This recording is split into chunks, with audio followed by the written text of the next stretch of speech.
நேர்களே, நீங்கள் பார்த்துட்டு இருக்கிறது தான் மருள் கற்றாழை அப்படின்னு சொல்லுவாங்க, இல்லைனா மலமிஞ்சின்னு சொல்லுவாங்க. இது பார்த்திங்க அப்படின்னு சொன்னாக்க குளிர்ச்சி தன்மை உடையது.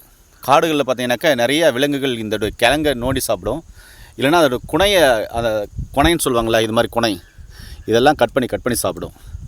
இதில் ஒரு அற்புதமான மருத்துவ தகவல். இன்றைக்கி காது வலி, காது இரைச்சல், காதில் சீல் வடியுது, காதில் சவுண்டு கேட்குது, காதில் கொய்யின்னு சவுண்டு கேட்குது, கெய்யின்னு சவுண்டு கேட்குது, பூச்சி மாதிரி கத்துது, வண்டு மாதிரி கத்துது, ரிங்காரமாகுதுன்னு சொல்கிறீங்களா, இதுக்கெல்லாம் இந்த மருள் கற்றாழை என்ன பண்ணுங்கள், இப்படி பறித்து பார்த்தீங்கன்னாக்கா இதை நெருப்பில் இப்படி வாட்டணும்.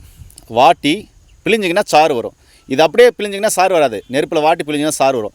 அந்த சாறை வந்து பார்த்திங்கன்னா காதில் எந்த பக்கம் உங்களுக்கு பிரச்சனை இருக்கோ அந்த காதில் தொடர்ந்து விட்டுட்டு வந்தீங்க அப்படின்னு சொன்னால் ஒரு 3 நாளைக்கு காது சார்ந்த அனைத்து வகையான பிரச்சனைகளும் சரியாகுங்க. இது முன்னோர்கள் சொன்ன அற்புதமான மருத்துவ முறை. 3 நாள் விட்டுட்டு அதுக்கப்புறம் பார்த்திங்கன்னா விட்டுறணும். திருப்பி 1 வாரம் கழித்து விடுங்க. வாட்டி தான் விடணும், அப்படியே விடக்கூடாது. பயன்படுத்தி பாருங்கள், ரொம்ப அற்புதமானது. நன்றி. இது வந்து நல்ல காற்றை வந்து காட்டுக்கு பார்த்திங்கனாக்கா உற்பத்தி பண்ணி கொடுக்கும். இந்த செடியை பார்த்திங்கன்னா நம்ம வீட்லேயும் வளர்க்கலாம். தீமையான காற்றை உள்வாங்கிட்டு நல்ல காற்றை வந்து வெளியிடும். நன்றி நண்பர்களே.